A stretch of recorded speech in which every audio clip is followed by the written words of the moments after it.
Hello guys, আজি আমি ITI তিনটা টপিকৰ ওপৰত কথা পাতিম। প্ৰথম টপিকটো হৈছে SCVT বা NCVT কি, সেকেন্ড টপিকটো হৈছে এডমিশন ফিজ কিমান, আৰু থাৰ্ড টপিকটো হৈছে আন্ডাৰ IMC আন্ডাৰত যদি আমাৰ এডমিশন হয় তেনেহলে এডমিশন ফিজটো কিমান হ'ব। তো প্ৰথম টপিকটো আছিল SCVT বা NCVT কি। SCVT টো হৈছে ষ্টেট লেভেলৰ আৰু NCVT টো হৈছে নেশ্যনেল লেভেলৰ। আৰু সেকেন্ড টপিকটো হৈছে এডমিশন ফিজ কিমান। এডমিশন ফিজ 1150 টকা আছিল মোৰ টাইমত, মই যেতিয়া এডমিশন লৈছিলো ইয়াৰে আগৰ বছৰ 1150 টকা আছিল, আৰু আই কাৰ্ডৰ কাৰণে 100 টকা লৈছিল। ITI গুৱাহাটীত আই কাৰ্ডৰ কাৰণে 100 টকা লৈছিল, টোটেল 1250 টকা মোৰ খৰচ হৈছিল। আৰু সেকেন্ড টপিকটো হৈছে থাৰ্ড টপিকটো হৈছে আন্ডাৰ IMC এডমিশন ফিজ কিমান।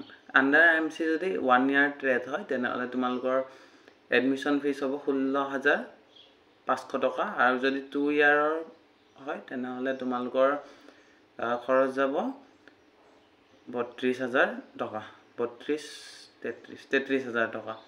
আজিৰ ভিডিঅ'টো দেখিনে নেক্সট কি টপিকৰ ওপৰত ভিডিঅ' লাগিব ITI কমেন্ট কৰি জনাবা তলত, সেই টপিকটোৰ ওপৰতে মই ভিডিঅ' বনাবলৈ চেষ্টা কৰিম। ধন্যবাদ।